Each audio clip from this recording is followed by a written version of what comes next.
Well, as the Trump administration looks to begin its immigration crackdown here in Chicago, the president is eyeing a crime crackdown across the country, saying this week he might start with cities in Republican-run states that won't fight the deployment of the National Guard, like Illinois Governor Pritzker is. Cities like New Orleans. So we're going to be going to maybe Louisiana, and you have New Orleans, which has a crime problem. We'll straighten that out in about 2 weeks. It'll take us 2 weeks, easier than D.C. But several local leaders in New Orleans say they also don't want the National Guard patrolling their streets, pointing to falling crime rates in the Big Easy. So I'd like to welcome in now New Orleans Councilman Joseph Giarrusso. Councilman, thank you so much for some of your time today. So we heard directly from President Trump. He is naming New Orleans. What do you make of this potential pivot to the Big Easy instead of possibly Chicago? Well, your lead-in sort of answered the question, which is here in New Orleans, we're now at a 50-year low in crime. And I don't hear that coming from any of the federal authorities right now. If you look, as you just showed, crime is down about 20% from last year. From 2 years ago, we're over 40% down crime citywide, and our homicides are over 50% from 2 years ago. So everything is on the right downward trend.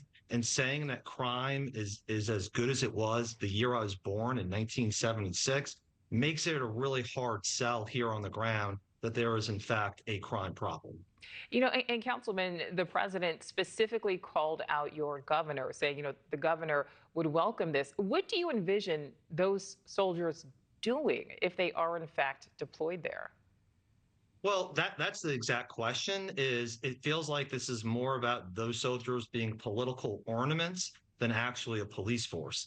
And let's just take it a step further.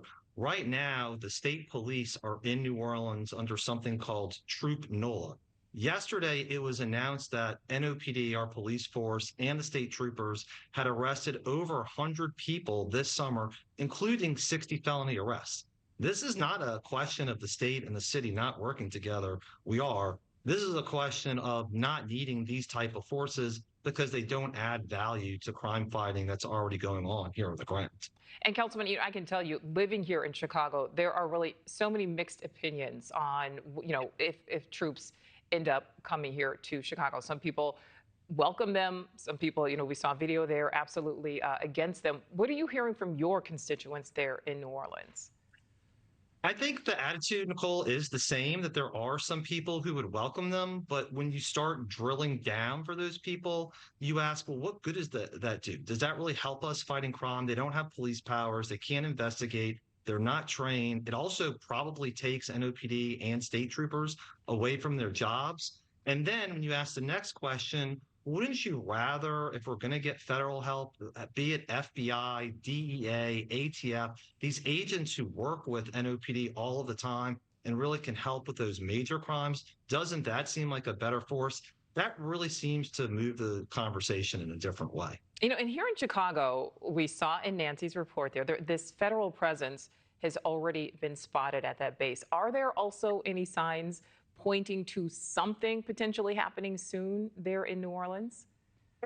We have not seen that yet. And all of this too, with sometimes with the federal government is this a head fake that you're talking about New Orleans because something may happen in Chicago or somewhere else? So really candidly, Nichole, we don't know if there's a reality on the ground or is this a smokescreen for something else that could be coming or a trial balloon just to see how it floats back. And right now, it is not welcomed. Yeah, and there really is still so much unknown in all of this, Councilman. What do you think happens next, just in all of this? And do you think it will get to a point where it's normal to see some sort of visible federal law enforcement presence in American cities? I hope it doesn't become normal. It shouldn't be normalized. It's not something that we're used to. Look, we just celebrated the anniversary of Hurricane Katrina. One of the clips that was national was General Honore telling the National Guard and other soldiers, put your guns down. I think that is an indelible image for New Orleanians, and we trust the NOPD to do a job for us. We're working with our state partners. We're working with our other federal crime partners. But the National Guard does not need to enforce martial law in this major American city or others. All right. Well, Councilman with the great city of New Orleans, Joseph Giarrusso, thank you so much for your time. Thank you for watching. Subscribe below and download our NewsNation app right now on your phone, and you will get fact-based, unbiased news for all Americans.